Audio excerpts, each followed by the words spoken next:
Hello, and welcome to All I Do Is Make My Own Elite League of Podcasts for the elite podcasters. And don't let anyone else join that elite league and keep all the listeners for myself. I am Tom Elwes. I'm joined today, as ever, by my co-host, Mr. Ali Woods. Hello, Tom. Hello, listeners. Welcome to the Podcast Super League, where we are playing the role of Arsenal, who have somehow ended up in this league. Yeah. Where we're not even Arsenal, Ali. We're Spurs. We would be Spurs of the Super League. Imagine a Super League of podcasts where it's just like Joe Rogan, WTF, armchair expert. That's like Real Madrid kind of, the Barcelona vibes, Juventus. And then we are Spurs sneaking in. All I do is fail in the back end of the Super League. Yeah. That is essentially what's happened. But thank you for having us in the Super League. We're the ones who won't leave. We're the ones where all the Joe Rogans and that are pulling out and going, no, we realise, this isn't right for the fans and all that. And we're like, let's just see if we can stay. Well, financially, it could be pretty beneficial for us. It's just, Look, I appreciate that people who listen to this, they're not listening for a football podcast, okay? They're listening for the hot banter, the gossip. They're looking for the spilling the tea between the cool takes. The cool takes on big issues. We will also point out that we had a short and glittering career in the studio once again, and we're back out of the studio. In and out. When I was out, they pulled me back in. That's the opposite for us. Just when we were about to improve, we could have been somebody. Yeah, we could have been contenders. I could have been a contender for the podcast awards, but then we're back out. So this is based on a couple of things. Okay. This is recapturing the essence of All I Do Is Fail, bringing the fail back into ADIF, right? One is that producer Mooch, beloved producer who wants nothing but good things for the podcast, has decided to schedule in getting another container being dropped into. We're having a literal another container ship dropped upon the podcast studio. Or is it going to go below the podcast studio and the podcast studio is going to go on top? Who knows? I have no idea. I look forward to seeing, because if you didn't know, but people who watch this on YouTube, I keep calling it the YouTube. You've done that to me, Tom. On the YouTube. People who watch this onto YouTube will know. You will know that our studio, whilst it has all the curtains and stuff, is essentially in a container, like you would have had on the Evergreen ship. Don't let slip all the secrets of the podcast. It's a very sophisticated setup. Okay? We should have said we were recording live from the Everlast block of the Suez Canal. Evergreen. Yeah. We are in Larks from the canal. Yeah, Larks from the canal. Yeah, comedy on the canal. Whoa. So that's one reason, because Mooch has decided to traffic in his illegal hummus or whatever he's got going on, whatever side hustle he's got at one of those, definitely one of those food stalls down at Vauxhall Comedy Club. Just a container ship. Is it full of guacamole? So he's got some kind of grow operation going in the one below. Exactly. Fell off the back of a truck, right? So that's one reason. The other reason is, and this is the leading news story, I assume across all publications this week, is that I have had to self-isolate. I'm in self-isolation. It's tough. This is what good friends me and Ali are, is that if it hadn't been from the podcast, I would not know. So there you go. Six. You can I don't see think many of his friends would. I don't know if anyone. Yeah, people have said 6 days of isolation. You're in self-isolation. What's different to your normal life? What's it's like, well, I'm still crying at home, but now I'm been told that's actually good for the society. So this is just sort of like preparation for summer for you, isn't it? Like, this is perfect. No, I'd be getting my bass down on now. I'll be at the bed. I'll be at the sunny lounger. Bed. Yeah. Getting it on, getting off. So get this right, guys. Right, so okay, sure, whatever. I'm listening. I'm a cool guy. Like, let's just get that out of the way. Restrictions ease. Obviously, I've got a lot of mates belling me up. Woodster, the Woodsmeister General into the woods. Muhammad Ali, which is Muhammad Ali, yeah. which is an unpopular nickname I have, but it's one I'm trying to push. So we want to go out with you, mate, because we've been missing your company so much. Let's go to the pub. I'm like, tell you what, lads, got a lot of comedy going on, but sure, because I'm a good lad, right? Head down to the pub. Tell you what I'm in. Saturday in the pub. Sunday in the pub. Both days. lads. Mega lad, right? Monday, chilling. It's a Monday. What am I? Insane. Monday, not going to the pub. Notification on the NHS, official NHS Test and Trace app. You've been in close contact with someone who has coronavirus, who has tested positive. None of my friends have it. It's some random waste man, some dickhead. I'm going to say it. Yeah, I've called them out. Who I assume has checked into the same bar and then tested positive on the Monday. I assume. You could really absolutely, if you wanted to do some corporate sabotage right now, right, and you wanted to put your rival out of business, find out where they're having their work drinks, just text in, boom, whole company out for 2 weeks, done. That's smart. I like that. Yeah, text in. Yeah. Who are my rivals, though? Who are other... I guess the other straight white males, pasty gingers. I don't know which there aren't any, as far as I'm aware, because it's illegal. It's illegal to be a straight white man in comedy now. Bloody crime. It's an absolute disgrace. So that's a good idea. But yeah, I don't have any symptoms. I tested negative with one of those quick test apps that you can get off the NHS. They're great. Quick test apps and quick tests. I'm an expert, and I've a negative COVID test, but apparently it doesn't matter because I could develop symptoms or it incubates or something. So I'm stuck here till next Thursday when everyone out there having a bloody laugh. Everyone out there is having a bloody good giggle. Everyone out there is they're literally going for a laugh. And I want to say it because I'm a bloody good citizen, and it's absolute disgrace. Honestly. All I'll say is, of course, it came back negative. Because you're a fucking idiot if you think coronavirus even exists. So there you go. That's it. Yeah, I'll tell you what. That's negative as well as every single coronavirus test. Test ever. Okay. Ever. Because, yeah. I'll tell you what happens when you get one of them coronavirus tests. Get home one, always negative. Do one at the hospital when it comes back positive, right? It only comes back positive because they go into a room, diddle it, come back. Oh, look, positive. Yeah. Positive. Yeah. When you do it yourself, when you can see it. Yeah. Start to finish. No interruption, no editing. I'll post it into a magic box, will I? How's that got to the lab, do you reckon? Yeah. I'll tell you what they do with those post boxes. Yeah. They chuck them all out. Doesn't matter. Yeah. Chuck them all out. Waste time. Yeah. And they just come back and say, like, you're positive, mate. You've got to give up your livelihood. Yeah. You've got stop me from working. You've got to not see your mistress. It's a way of repressing the people and crowd control. Yeah. That's it. But it is for me this week because now I've had to tell. I tell you what, I had loads of plans, Tom. I had so many plans. I had so Ali, much going on. Let me tell you what it is, right? Premier League conspiracy theory. A lot of people who were meant to be going to protest this week come back positive. That's all I'll say. Suddenly, it says, they picked pubs where football fans were to stop them from protesting. And it's a Premier League conspiracy. I'm telling you, and they just 100%. That will have been it. Actually, there'll be people out there who believe that. That's what it's like. I tell you what, I got a notification on my app. You've been in close contact to caring about football, is what it said. Yeah. You've got to stay at home. Yeah, I think not.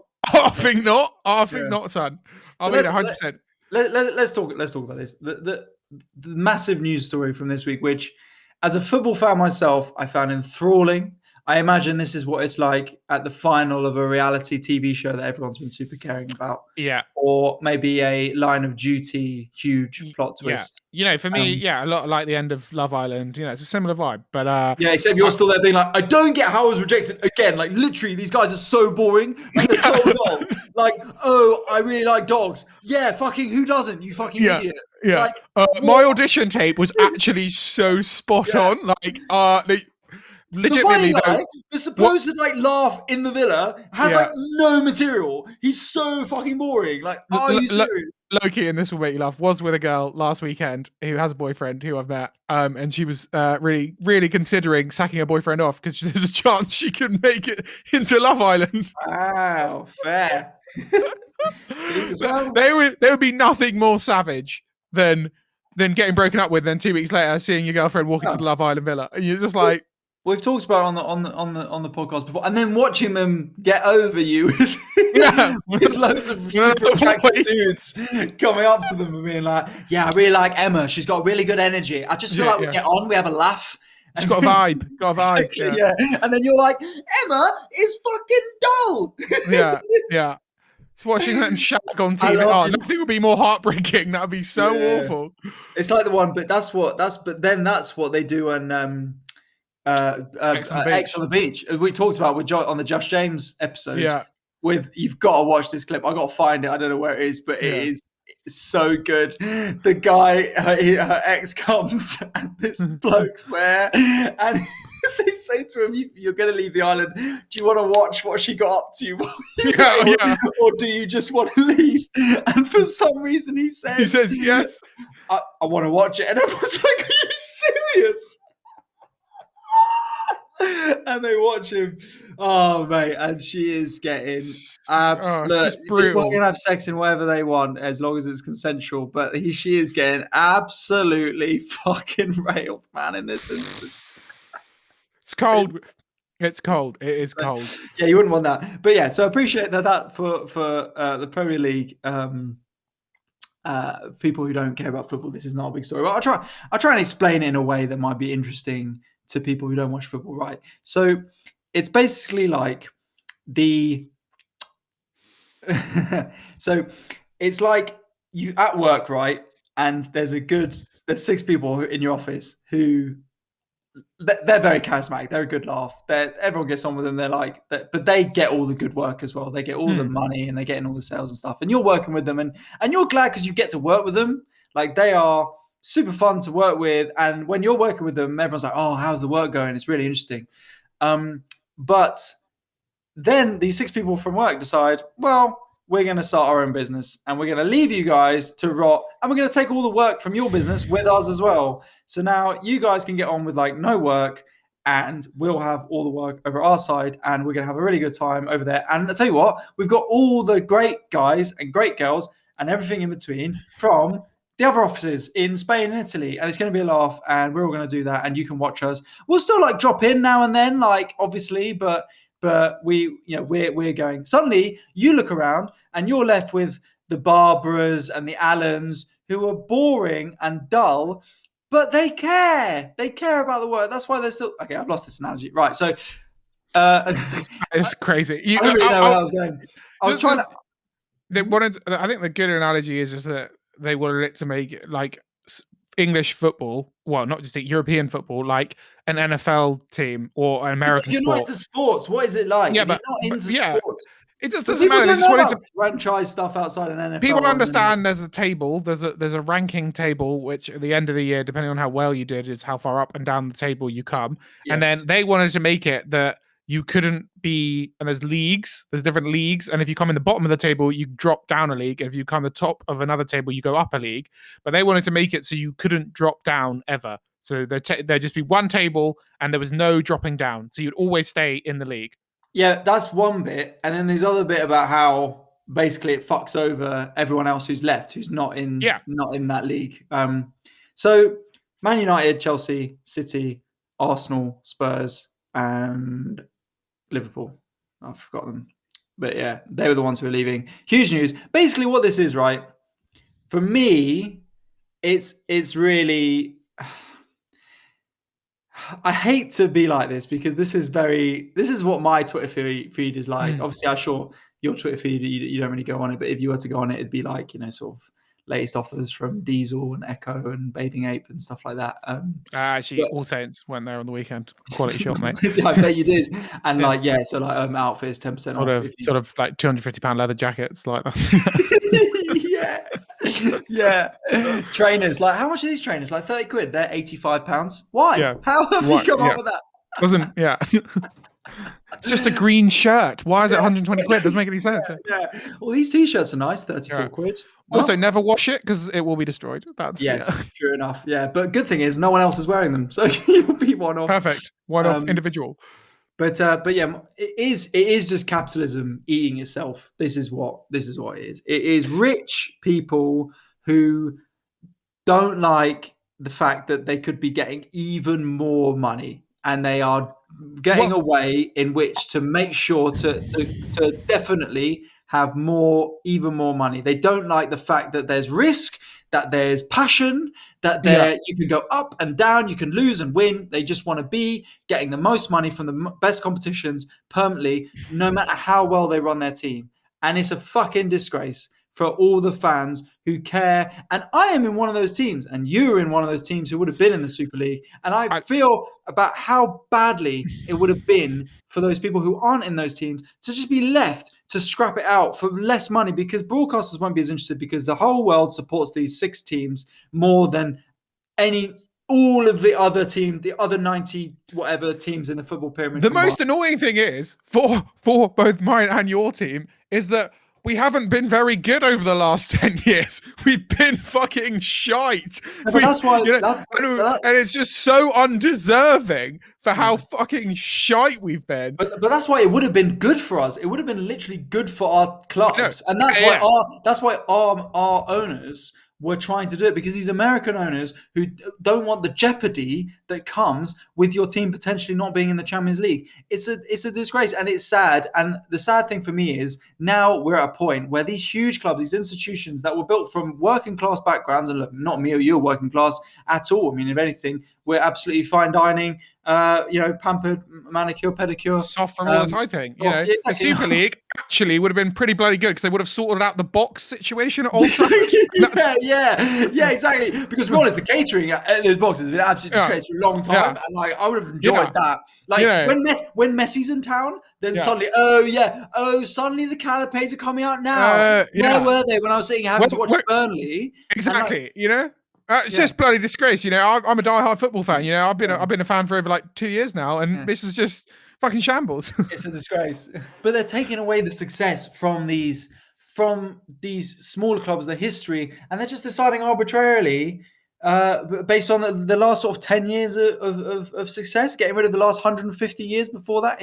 It's a joke, and it's disgrace. And what is wonderful is how well it's been pushed out by the fans through fan protests, through fan uproar. It's really good that they've turned around on this. People slag off things. People have been slagged off things like AFTV and Mark Goldbridge, is it the MUTV guy, and those fan channels. But actually, they've given a lot of power to fans and unionized them in a way that was never before, and have been the absolute driving force behind these over the last at the beginning of the week when it was starting to crumble. Those guys, every single fan channel was streaming basically 24 hours a day, just rallying people and getting, sorting stuff out and sorting protests and, really getting behind it, and managed to unionize the fans in a way that they never could before. Yeah, 100%. And that was good to see. And that was great. The sad thing for me is like, where do we go from here? Because basically your club, if you're a big club in England, you're either owned by a American sort of brand conglomerate that essentially wants to get rid of the way football works with any team could beat anyone on their day. They want to get rid of that, the magic around football, the idea of like hard work and working together as a team can help you overcome a team of superstar people who've been bought for 100 million quid each. Or you got to do that. You got to have that. Or you got to have some sort of Middle Eastern sport washing, sort of slave ownership, oil merchants who are like, or an oligarch. They're like, we will build the best team. We just care about the football, because ultimately this is just a PR exercise for us. We want a team that makes us look really affable and more charming to the West.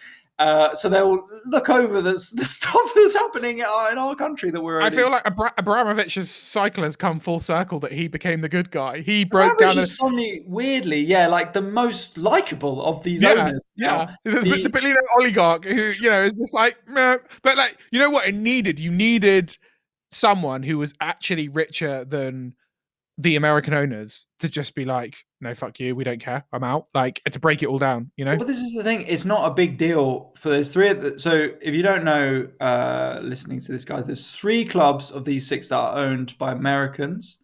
and they are Arsenal, Liverpool, and Manchester United. They were the most keen for this because they wanted an American franchise system. It was the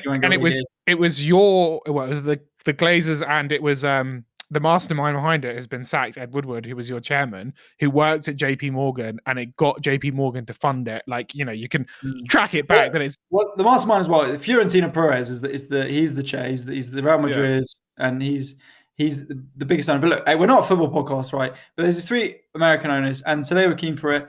And then you've got Daniel Levy, who is just trying to get Spurs into some money into the big leagues. And to be fair, you can't really blame. He's one you can't really blame, but he had no power either way. He was just absolutely I'm going to say yes, to this.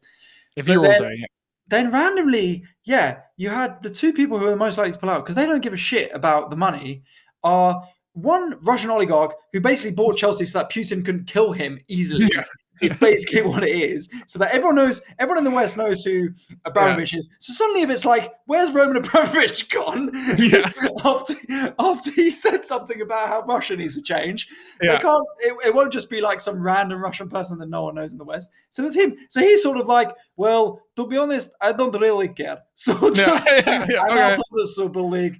I've got it. It's okay. And then you've got Sheikh Mansour, who is doing the biggest PR drive towards the West about basically getting rid of the Abu Dhabi criticism about how they basically have slaves building shit in Dubai. And they've got loads of these oil riches, and they're just basically being we're here to make football perfect. It's, great again. This is we really care about this team. What is it we bought? Manchester City. Yes, great history. Amazing club. Amazing club with special players you don't need me to tell you. The good ones. Kevin. We have Kevin. We love Kevin. Yes, really. So they don't care about the money either. So they've all got. So that's basically where we are at the moment. And it was crazy news in football. And as a huge Manchester United fan myself, it's a sad day. And Man United fans went and stormed the Manchester United training centre yesterday to make their point heard that they want the Glazers out. But the problem is, the Glazers, that's the Americans who own Manchester United. Problem is, as I've just explained, you have these American owners, you don't like them, fair enough. Who'd you get in? A Saudi prince who comes and is or a Russian oligarch, or we're trying to get Nigeria's richest man to buy us. Did you get some emails? Arsenal have got some emails from Nigeria. I have many untold riches. I just wish you to sign up on this. Unfortunately, my bank account is frozen. Frozen, but I will transfer the $4 billion as soon as you need it. Yeah, $4 billion and Bukayo Saka. You need a maverick.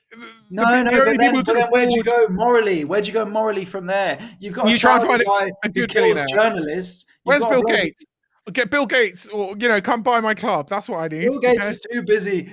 We'll all be fans of Microsoft Windows with our trackers. Yeah, I'll use Bing. If Bill Gates buys Arsenal, I'll use Bing. I'm willing to do it. If anyone's I'm going to Google it, I'll be like, what? I'm just going to start bringing it into casual conversation. Oh, guys, I'll just Bing it. Guys, just get out Bing. But that's when the Arsenal scouting system goes completely awful, when they're searching players on Bing. And no one's getting any good results. You end up paying 35 million for a 20-year-old builder because you thought he was a 20-year-old left winger who played for Spartak Moscow. Yeah, guys, I'm just binging it. Whatever. Exactly. Yeah. So that's what it is in a nutshell. Look, I won't go on any more about that. I appreciate people might have skipped through that, but that's what it is. I mean, how did you find it, Tom? Just so I was enraged. I was just fuming, just particularly for Arsenal, who have been so fucking shit. You're about to throw your Vans out the window. Oh, I was just fuming. You've just been so shit, and you want to be able to just get more. It just shows you care not about the club or the performance of the club, just money. And you don't give a fuck. And you do not care how we do. And you just want to secure your money. And then we would happily come bottom of that Super League every year, but you still collect your money. Exactly. That's what I was having this conversation with my dad, who's obviously he's from Manchester, got the Man United genes from him. And he was like, well, it'd be quite good, wouldn't it be, in the Super League, for us? You could get all the best players and stuff. I'm like, these guys don't invest in your club when things are at stake. Do you know how little they would spend? Yeah, they'd be all out. When they're always in the best competition. Madness. The only thing you're going to pray is that they get sold now. Like, is that I hope for Kroenke that he goes now, because we have been declining in profits, and he just goes, "Oh, it's not worth it. I'll sell it for a big fucking wedge of cash and move on." Because he doesn't. Kroenke's notorious for, I don't know the Glazers or what other sports teams they own, but Kroenke, ironically, is as rich as, or almost as rich as Abramovich, but as just sports teams are his business, and he's moved teams around in America. He's screwed people over. Like, he's not willing to invest. He doesn't care about winning. He just wants to make money out of them. Like, that's just his business. So it's infuriating to watch it and be around it, because it's just like, you just know he's never ever ever going to pile cash into the club. He's only ever going to take cash out. No, and as football fans, this is not what we want to talk about. We don't want to talk about loans and cash injections and leveraging and shit. You want to just be talking about your football team playing well and supporting them and the life that you get out of football. There's a football analogy for almost anything that happens to you in your life, and that is how it is important it is to me and to millions of fans around billions, probably around the world. There's a reason that more people are buried in football shirts than anything else. You know, that's right. Yeah, that is in any other sport in the world, because it's just, that's how much people care. Like, people as well. That's another thing. So sport the people. It's not like a rugby or an NFL or whatever, where you've got to have quite a lot of infrastructure. You've got to have like it's the sport of jumpers for goalposts, of just, let's get a ball and kick it around. Let's do Wembley doubles. Just 3 people in a park, just kicking it against the wall, and have people. It's just, and to take it away from the fans like that, or to try and do that, is just disgusting. And anyway, well, I'm glad it failed. I'm glad it went, but hopefully it won't come back. But I'm worried that this stuff will come back. And the Swiss league, the Swiss version of the Champions League, is going to be. I don't like that either. But anyway, only a couple minutes left, right, of the new section. So let's quickly talk about some Corona updates. I mean, I don't know how many in Indian people we have who listen to this, or maybe people with ties with India. But if you are Indian or have ties with India, you will know the situation over there is pretty grave at the moment. Corona has sort of, their second wave is, they're in the deep dark depths of it, and it did 300,000 cases in a day, and that's just what they think. It's way higher than that. They think it'd be close to 900,000 cases. So, and it's just, absolutely ripping through, and so when people think, as we do ease out of lockdown, it is worth remembering it's still rife in the world. And while it's still rife in the world, that means just because it's not in Europe or in the West, it's still there. And there are talks of a super variant over there, which is the reason that it's doing this and spreading so vigorously. And if it's there, it's going to come here if it is a super variant. So just be vigilant. It's not. We're all going to be all right, mate. We're all going to be all right. Don't worry about it. Okay. Don't listen to that's how it works. Yeah, that's how it works. Listen, guys. It's all going to be all right. And this is from the man who's self-isolating at the moment. But Boris Johnson had to cancel his envoy over to India. Like, why are they still doing that shit? I mean, what is Boris Johnson talking like? It's just so like archaic. Just this British white man just coming in and India has always been a great partner of Britain, and we've always worked together well. And it's like, yeah, we all know, bruv, Britain colonized India, mate. Just get, you know what I mean? It's not like there's any sort of partnership here. That's what it was born out of. It was a load of us going over there and be like, yeah, this looks good. I think we'll take this. Yeah, we'll have a go. Food's pretty decent. I'll bring this home. Yeah. Oh, you got anything a bit less spicy, mate? Oh, Jesus. Yeah. That was basically it. So not used to it, mate. Not used to it. Yeah, I hope obviously people in India are doing all right. And I wasn't planning on. I've never been to India. Wasn't planning on going anytime soon. Don't know what the gigging is there. They have a comedy store in India. Did you know that in India? I did know that. Yeah. I don't know where it is. Delhi, maybe. I don't know. But yeah.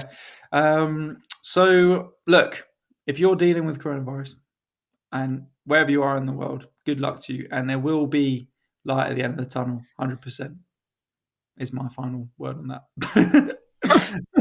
It's coming. It will come to an end, and that's vaccine's going to work, so let's not stress too much. Right, let's do some agony uncle, but not in a weird way, ladies and gentlemen. Okay, that's the here jingle. we go.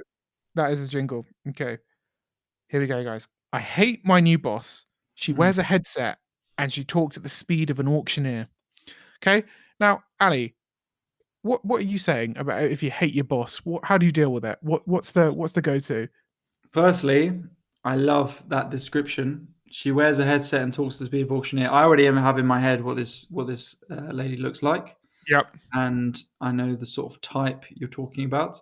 Interesting. I assume you're working still remotely, and I like how hate has persevered in that.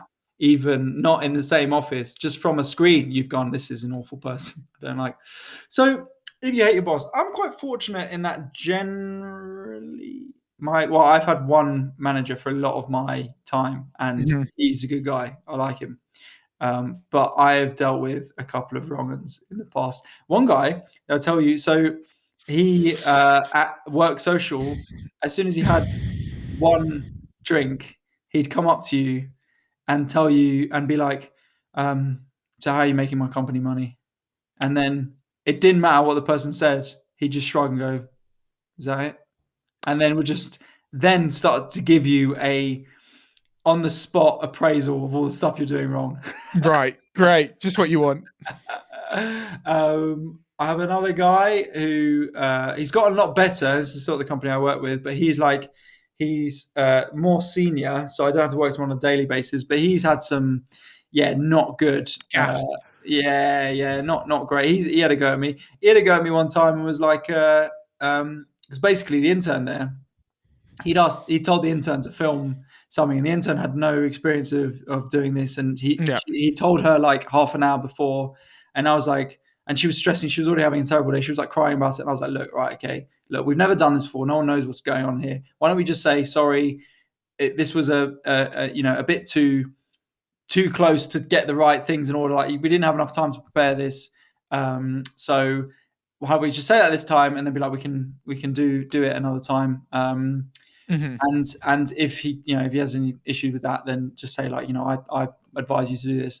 And then he came to me and was just like, don't you ever fucking do that again. How dare you overturn me from a fucking junior executive. I'm the chairman and don't do that again. You get me? And I was like, fuck you. No, I wasn't. I was like, yes, I understand. But he's mellowed out a bit more. So I have a bit of experience with tough bosses. What I'd say is, it's unfortunately a lot of philosophy. So there's schools of thought here. You either go in and talk to them. You go in and say what the issues you have, and you're like, I really appreciate if you did this less and that less. This seems like fairly minor stuff, so I probably wouldn't go in with that because it's just about her having a headset and talking really quickly. Yeah. This is where the philosophy kicks in, is you've got to have inner peace. You've got to just remind yourself that these things don't matter that much. I'm reading a book at the moment called The Daily Stoic, because I'm a pretty well-rounded guy, whatever, get over it. But it's talking about that. It's like you can only control what you can control. And you can't control her talking really rapidly on her headset in your ears, but you can control your reaction to it. So relax, deep breaths, know that she is there and you are here and you're different people and this won't be permanent. Things change, and focus on the stuff you do like about your work environment. And that's what I'd say. Peace and calm. That would be my peace and tranquility. Focus. But people don't like that. People get very angry when you tell them to calm down. Yeah, especially if they're shouting. You're like, calm down. Zip it. Calm down, love. You know what I mean? You ever read The Daily Stoic? Fucking. All right. You idiot. All right. Okay, cool. But that's good advice. That is very good advice. Yeah, that's positive. What would you have done? I punched her. No, yeah. No. Give me the old 1-2. Sort them out. Give me the old 1-2. Fuck you off. Yeah. No, I think you do have to sort of understand that it's a job and it's a role and everyone's dealing with their own shit. If it gets too much and you feel like they've overstepped a mark, have your boundary with it, and be like, there's a point where you need to say something, and then you can say something. Go to your HR department or whatever. But if it be understanding and think about when times you've been really stressed out and maybe taking it out on people and go like, okay, cool. But if it keeps happening and it turns into a sort of like bullying, horrible vibe, then say something. Yeah, like you must have had bad bosses as well when you were working at like Hollister or River Island or wherever it was you were working. Yeah, But just just whatever. annoying Yeah. people. Oh, just having a go. Yeah, like you've just dealt with difficult, but I just always think with like people with bosses, just is if I've never dealt with someone who's like actively vindictive and bullying and horrible, but I've definitely dealt with, especially in like if you're doing stuff in production, it's a bit more of a looser office Mm, environment. So definitely people will just make ludicrous requests of you. I've had that a lot.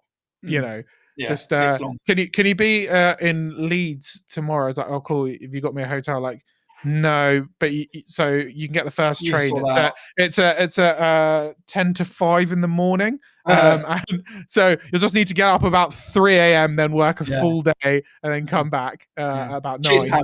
Yeah, cheers for that, pal. Cheers. Thanks, Yeah, man. Thanks. That's great. yeah, That's quality. Yeah. yeah, Yeah. yeah. Just shit like that, obviously, but whatever. So there you go. There's yours. I hope it goes well for your work. Well done on having a job. And Yeah. I would just, I Get would, you.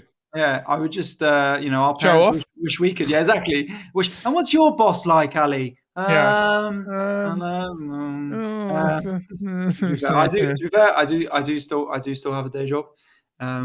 It's loser. yeah, exactly. Yeah, what lame. Loser. What dead. Loser. But it's because people aren't subscribing to the Patreon. No, it's not. Yeah. Yeah, please subscribe so we can get rid of our day jobs. It would be amazing. Then we could do this every day. Imagine that, guys. We'd do this for you every single day. Fucking hell.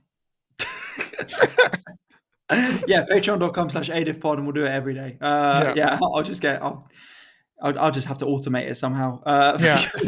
Just get some kind of And bots to dice up Colin, all the different, Colin. yeah. Ali then makes fun of Tom's tiny legs. Yeah. Tom then calls Ali pale. They Yeah. then discuss coronavirus. It is fine. Just say it's some code. Just take them an afternoon. Take them an afternoon. They Yeah. can do it. I, Right. I saw a great, just really quick, I saw a great meme about podcasts. It's like, don't listen to podcasts. Just be around people on cocaine, and then you'll see two men only talk about shit they care about. Yeah, it's fair. I mean, that was the pitch Yeah. for this show originally. That's what we Yeah. send out to producers. But yeah, anyway, so that advice as I've kept with me for a while, and you can only control what you can control. So don't worry about changing that person. Just think about how you can react to it. Right. I know people are going to hate that advice. Anyway, now we go on to our final section. Thank you so much for joining us so far. This is Fail Mail, my favorite section of the show. This week we asked you for your. That's just the technical error there. That was just the jingle. Someone having a Yeah, that's the the jingle. We do more sound effects. Fail mail. Yeah. Fail mail. Yeah. Bing. That's the pigeon dropping off the fail mail. Here we go. Yeah. So you can tell this is a top quality show. Please subscribe patreon.com/adifpod, and one day we'll have sound effects. So yes, fail mail. Right, we are going to go through your stories. They are the what we put out this week was your worst/funniest experiences at a festival. Amazing. Now, if you remember these for pre-COVID times, these were pretty big deals. Pretty hot. I will just say as well, actually, no, I'll keep that for later. But yeah, so there's a few. There's not loads, but they're good qualities. Quality over quantity this week, guys. So thank you very much for sending yours in. They're short this week, and we'll go through them. So, sat under a tree and realised the floor was wet. It was where everyone was weeing.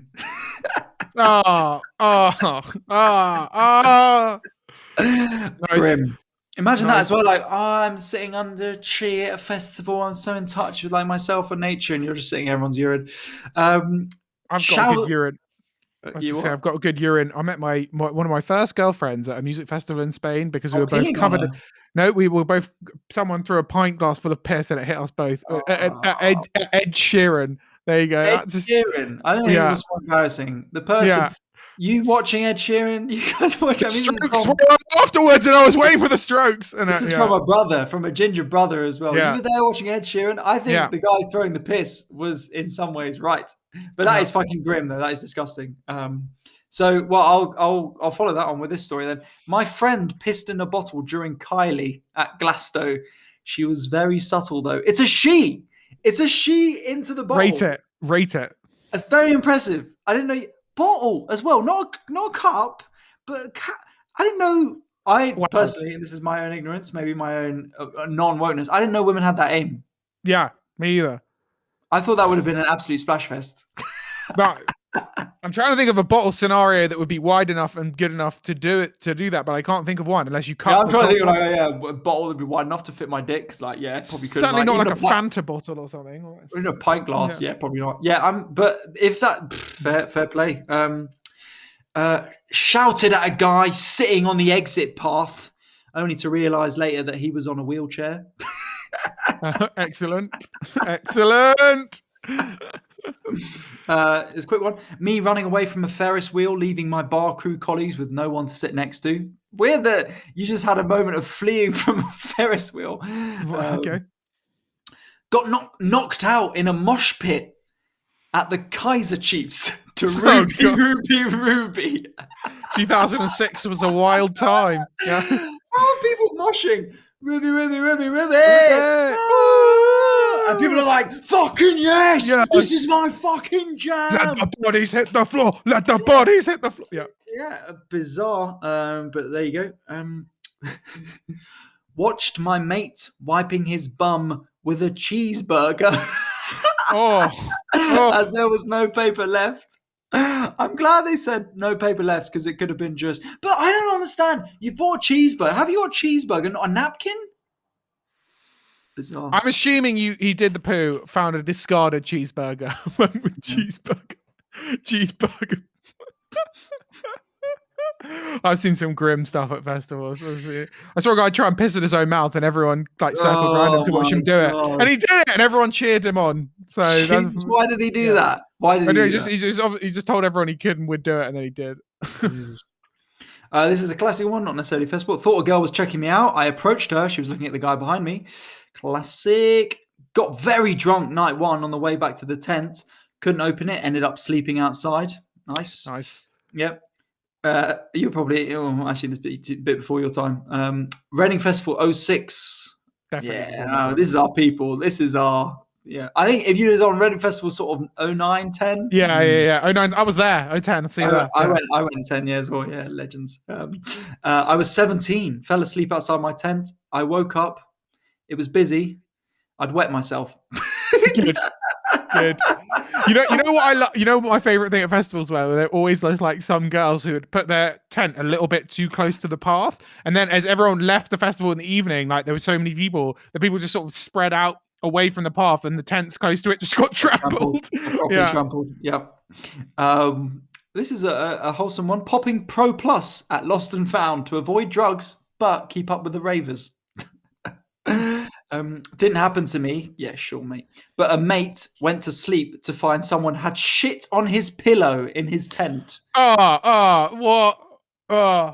Grim. Absolutely grim. And then finally just grabbed the wrong butt.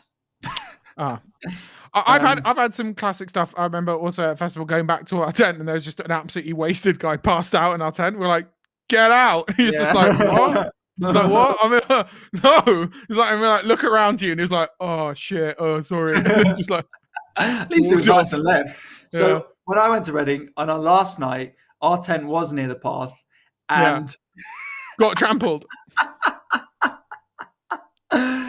So we got told, luckily we got given the advice was get all your stuff into your bag before the last night, because the last night people just fucking go nuts. You just smash all the tents. It was like the last days of Rome. Everyone was just smashing all the tents, burning stuff, just fucking the place up. And we had a TP as well. I think that's why they went for it as well. We had a TP. I'd definitely go for your TP. If I saw you with a TP, I'd fuck you up. 100%. Yeah. So we had stuff in our bags, fortunately. So there was nothing in the tent. But we came back and our tent. So we sat down and watched it, but it was getting trampled. Then it got set on fire. Then it got pissed on. Fucking hell. Yeah. We were with mates who had other tents, so we were just. Well, they just try to put it out with their piss, which is I think that was the plan. Yeah, I think that was it was a sort of eco-friendly. Like the security are just like 19-year-old kids in high vis jackets. Who are just there because they want to go. They just want to go to a free festival, so they're there just basically doing the bare minimum so they don't get fired without getting paid, and they just want to be watching the gigs and taking drugs as well. So I've had two very different experiences at Reading Festival. I went one year as a regular Joe punter and did it all, and then the next year I went because my mate's dad ran music festivals, got full VIP experience, and was on the side of the stage, and it was like the best thing ever. So two opposite worlds. Your fate can change very quickly. Yeah, we've all had that. Yeah, our mates who are dads run music festivals. Classic, mate. Classic. Yeah, because we've all got that mate whose their dad runs V. Yeah. Also, so this is what I want to say before. A couple of people message in complaining about the quality of the fail mail last week. Your stories last week pitiful. Fuck off. No, well, they're not having to go at us. I think they're having to go at the people who sent them in. After the stories you had last week for the house party one, I feel like you need my stories, even if they aren't anything massive, still more than just someone puking on someone, laughing emoji. Okay. So people did send in a couple of one is from a friend of the show, Leanne. It is about a festival, but as she sort of remarked, it's not necessarily funny. She just ended up accidentally going into a festival and didn't realize, and then was sort of near it and got in for free, but couldn't get further because didn't have a wristband. So there we go. Sorry, Leanne, but thank you for sending it in. And then, so the other one is a house party festival. This guy, so he said, your stories last week were pitiful. I have two that I think are quite funny and sad, but let's read out this one. Me and my mate fancied the same girl. Him being the better looking one out of the two of us got the girl. It's what happens when me and Tom do it, go anywhere really. She just goes straight up to me and she's like, "Is this some sort of charity outreach?" Nah, he's a nice guy. He's got dyslexia. Yeah.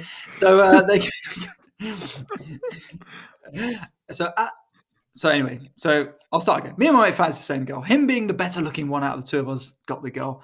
At a party, my mate was abroad. She comes to the party. This is now his girlfriend, really drunk. In the hallway, bumps into me. She talks about how much she missed him. Then I call him on my phone so she could speak to him. She uses up all my data. Savage. By calling him. This is the guy who liked the girl as well, but got rejected. Then later on that night, I notice a creep trying to hit on her while she's far too drunk, and spend the rest of my night holding her hair back while she throws up in a bucket. #friendzone for life. But it's a good way to get over someone because I was helping her, I missed my ride home and then had to jump in a mate's boot to make the 30-minute drive home. What the fuck? So there's a couple things there. Firstly, the perils of simping. The perils of simping. But good on you. Good on you. You fucking loser creep. Fuck off. But good on you for taking a step in there and making sure she was okay. And also, unlucky, this happens. Friend zone is a thing. We talked about it between, I think, off air actually last week, but it's a thing that it doesn't need to exist. Don't worry about it. If you like a girl, she's chosen someone else, whatever, man. Plenty more fish in the sea. You'll move on to greater things. So don't worry about being in the friend zone because that ain't a real thing. Don't worry about it. Just live your life, enjoy yourself. But yeah, unfortunately, she clearly did not give a single fuck about you, mate. No. It's just, and sometimes it be like that. I've had girls before who looked at me and gone, I just don't see you in that way at all. No. And sometimes it just be like that, man. But don't worry about it. I'm sure you are. It will come back around. You've grown from it. You're older and wiser. But thank you to everyone who sent in their fail mails this week. I feel like it was a return to form, short and sharp and excellent. So appreciate that. Thank you very much. Cool. Guys, thank you so much for listening. I've been Tom Elwes. You can get me at all good social media platforms. And as we said before, you can subscribe to our Patreon where we do a bonus episode every single Tuesday, guys. Every Tuesday, we produce you a bonus episode of more classic chat with me and Ali. So please subscribe. And you get to decide what it's about. None of the patrons have yet taken us up on this offer.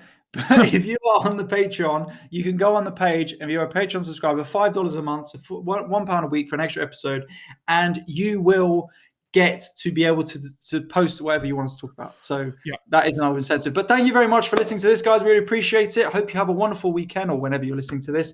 Look after yourself. Stay safe out there. I've been Ali Woods. He's been Tom Elwes. Enjoy your weekends. Goodbye. Bye-bye. Take care.